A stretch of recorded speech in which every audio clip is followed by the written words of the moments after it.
Bismillahirrahmanirrahim. Assalamualaikum warahmatullahi wabarakatuh. Jumpa lagi di channel YouTube Privanista, masih di sudut edukasi, belajar mudah dan menyenangkan. Bagaimana kabar adik-adik sekalian? Semoga hari ini selalu dalam kondisi sehat ya, dan tetap semangat ya. Karena dengan kondisi yang demikian kita bisa belajar bersama dengan senang dan tentunya akan mudah memahami setiap pembahasan soal yang akan kita kerjakan. Dan pada kesempatan kali ini kita akan mengerjakan soal dari buku penilaian Bu Pena untuk SD atau MI kelas 4 ya, di jilid 4B. Dan kali ini kita sudah sampai di soal penilaian akhir semester ya.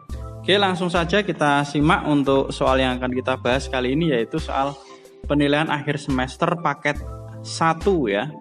Soal penilaian akhir semester paket 1. Kita mulai dari muatan pelajaran bahasa Indonesia ya. Jadi ini ada paket 1, berarti nanti ada paket berikutnya ya, paket 2 ya. Oke. Langsung saja kita ke nomor 1, muatan bahasa Indonesia KD 3.1. Membaca tanpa suara untuk menemukan gagasan pokok dan gagasan pendukung suatu teks disebut sebagai kegiatan. Ingat ya, ada kata kuncinya adalah tanpa suara ya. Membaca ya. Jadi kita membaca tanpa suara. Kalau mendengarkan jelas bukan ya, karena kita membaca, meringkas itu menulis juga bukan. Nah ini membaca dalam hati ya, kemudian yang D membaca diam-diam ya. Yang paling tepat adalah yang C ya, membaca dalam hati karena tanpa suara. Oke, kita lanjutkan ke nomor berikutnya ya. Bacalah teks berikut untuk menjawab soal nomor 2 dan 3. Air sangat penting bagi tubuh kita. Tubuh kita memerlukan banyak air agar tetap sehat. Setidaknya kita perlu minum 8 gelas air setiap harinya agar kondisi tubuh kita tetap sehat dan bugar. Air yang kita minum juga harus bebas dari kuman ya. Oke, ini bacaannya. Kemudian untuk soal nomor 2, tuliskan gagasan pokok dan gagasan pendukung dari teks tersebut dalam bentuk peta pikiran. Jadi kita diminta untuk menentukan gagasan pokok dan gagasan pendukung dari bacaan ini dalam bentuk peta pikiran ya. Oke, langsung saja kita simak. Di sini sudah coba saya tuliskan ya pembahasannya untuk nomor 2 ya. Jadi gagasan pokoknya itu adalah air sangat penting ya. Gagasan pendukungnya di sini ada 3 ya, berarti mulai dari kalimat kedua, 3 dan keempat ya. Gagasan pendukung yang pertama, tubuh kita perlu banyak air. Kemudian gagasan pendukung yang kedua, kita perlu minum 8 gelas tiap hari agar tetap sehat. Dan gagasan pendukung yang ketiga adalah air yang kita minum harus bebas dari kuman. Ini ya, dalam bentuk peta pikiran ya. Jadi bisa kalian letakkan gagasan pokoknya di tengah, kemudian gagasan pendukungnya ada menyebar ya. Boleh atau dibuat seperti ini juga boleh ya. Yang penting dibuat semenarik mungkin agar kita lebih semangat dalam mempelajarinya. Oke, kita lanjutkan ke soal berikutnya, soal nomor 3. Tuliskan ringkasan dari teks tersebut ya. Dari teks tersebut ini juga sudah saya tuliskan ringkasannya seperti apa ya. Jadi ini ya.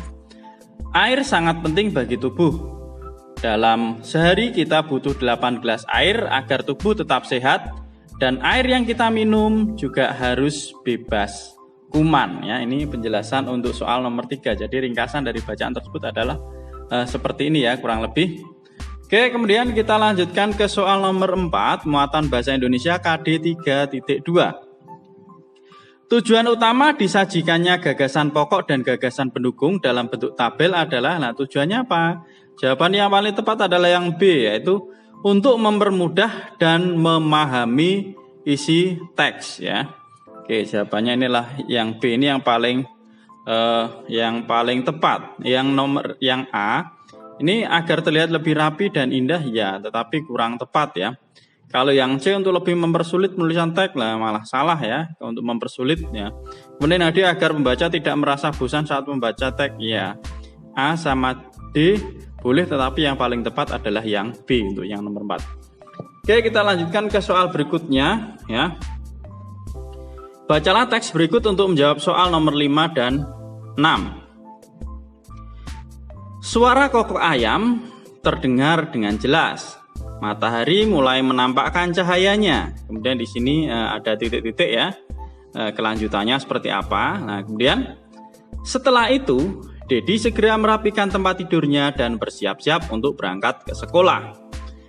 Kemudian untuk pertanyaan nomor 5, kalimat yang tepat untuk melengkapi paragraf di atas adalah, jadi ada kaitannya dengan Dedi yang merapikan tempat tidur dan juga Koko ayam di pagi hari karena matahari mulai menampakkan cahayanya. Oke, untuk yang nomor 5 di sini sudah saya tuliskan ya jawabannya, yaitu Dedi bangun dari tempat tidurnya ya. Jadi Dedi bangun dari tempat tidurnya. Oke, mungkin yang agak kecepatan bisa di pause ya. Oke, jadi kalimat yang tepat coba kita bacakan sekarang sesuai dengan jawabannya. Suara Koko ayam terdengar dengan jelas. Matahari mulai menampakkan cahayanya. Dedi bangun dari tempat tidurnya. Setelah itu, Dedi segera merapikan tempat tidur dan bersiap-siap untuk berangkat ke sekolah. Ya, nyambung ya. Oke, sekarang kita ke nomor 6. Tuliskan gagasan pokok dari paragraf tersebut. Lah, gagasan pokok dari paragraf ini itu apa? Kegiatan Dedi di pagi hari ya, boleh ya. Dituliskan ini nomor 6 ya. Kegiatan Dedi di pagi hari boleh ya, sampai sini juga boleh, atau kegiatan Dedi sebelum berangkat sekolah juga boleh, atau bisa juga ditulis kedua-duanya ya. Kegiatan Dedi di pagi hari sebelum berangkat sekolah itu juga boleh ya, gagasan pokok. Jadi intinya menjelaskan tentang aktivitas Dedi di pagi hari sebelum berangkat sekolah. Itu untuk penjelasan soal nomor 6. Kita lanjutkan ke KD berikutnya, KD 3.3 ya, di nomor 7. Kata tanya bagaimana ya, kata tanya bagaimana berfungsi untuk menanyakan lah. Bagaimana itu biasanya menanyakan tentang keadaan ya. Kalau tempat itu biasanya di mana ya, di mana itu menanyakan tempat. Kalau bagaimana berarti keadaan atau peristiwa, proses terjadinya suatu peristiwa ya. Maka jawaban yang paling tepat adalah yang D.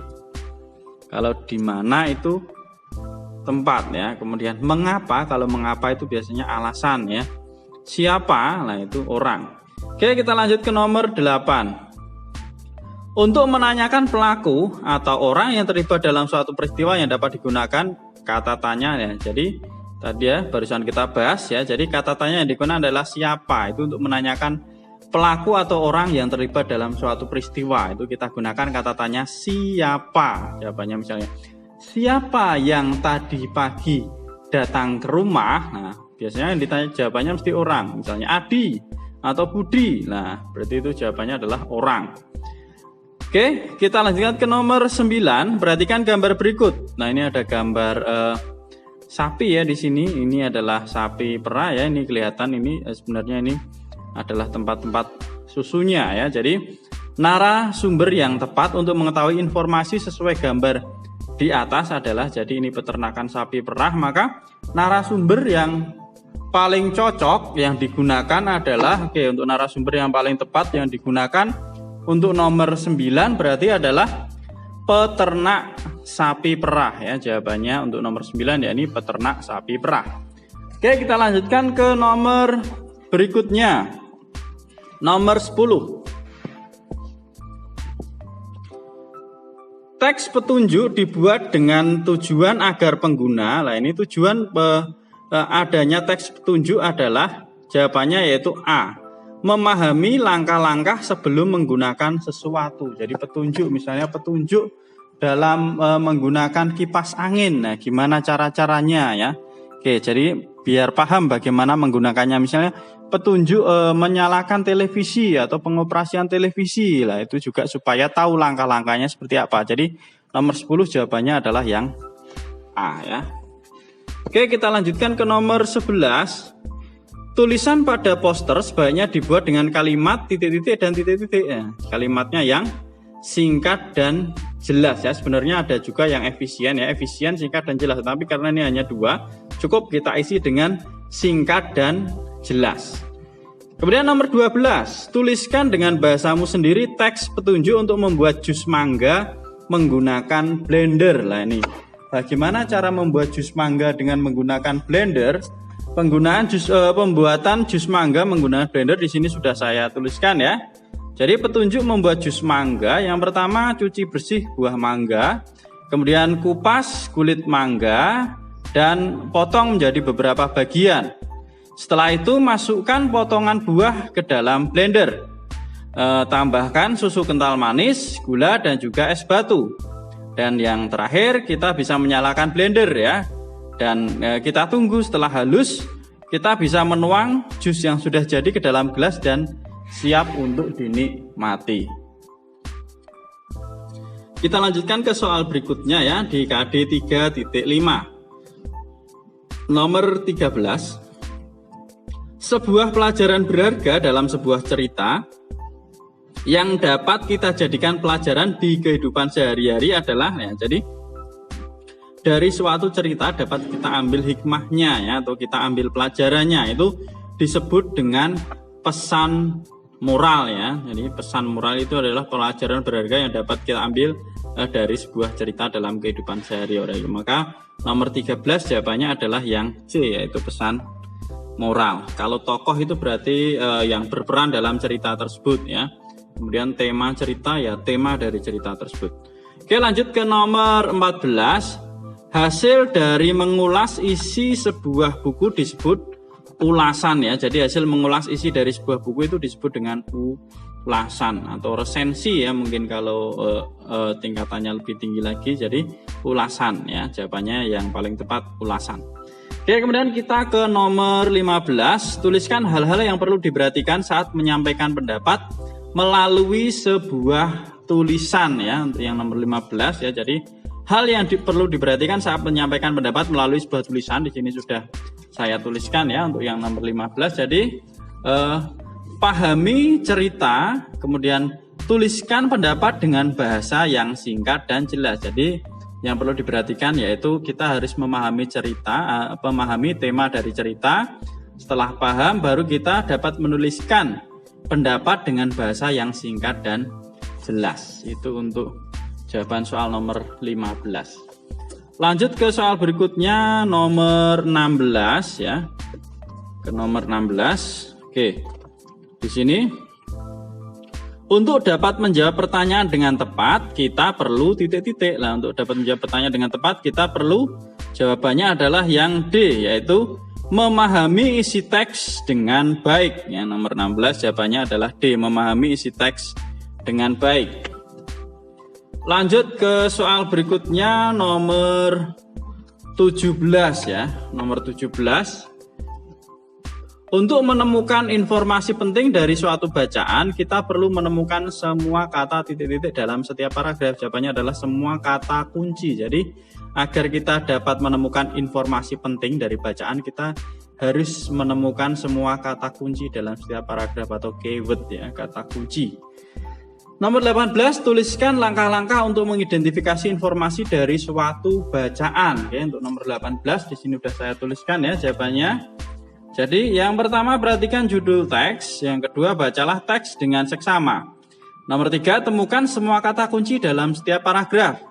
Yang keempat, pahami kalimat utama yang mengandung kata kunci tersebut. Yang kelima, semua kalimat utama yang kita temukan merupakan informasi penting dari teks tersebut. Nah, itu adalah jawaban untuk soal nomor 18. Kita lanjut ke soal nomor 19 ya, KD 3.8 nomor 19, maaf. Informasi penting dari teks dapat dituliskan ke dalam bentuk tabel dengan menggunakan kalimat yang jawabannya adalah D, jelas dan mudah dipahami. Lanjut ke nomor 20. Tuliskan manfaat membandingkan informasi sebelum dan sesudah membaca sebuah teks. Oke, untuk yang nomor 20 ya sudah saya tuliskan. Jadi yang pertama, memastikan apakah informasi yang kita ketahui sebelumnya sudah benar atau belum. Dan yang kedua, menambah pengetahuan tentang isi teks ya. Ini tadi penjelasan untuk soal nomor 20 ya. Mungkin yang masih ketinggalan untuk menulis jawabannya bisa di stop terlebih dahulu atau di pause terlebih dahulu ya. Oke, demikian tadi pembahasan untuk soal penilaian akhir semester paket 1 untuk muatan pelajaran bahasa Indonesia ya. Terima kasih sudah meluangkan waktu untuk belajar bersama. Mohon maaf apabila ada kekurangan dalam penjelasan soal-soal yang ada. Silahkan pertanyaan atau saran bisa dituliskan di kolom komentar. Jangan lupa untuk selalu berdoa baik sebelum ataupun sesudah belajar dan juga mengerjakan soal agar diberikan kemudahan, kelancaran dan pemahaman ya. Sekali lagi terima kasih dan mohon maaf. Saya akhiri. Assalamualaikum warahmatullahi wabarakatuh.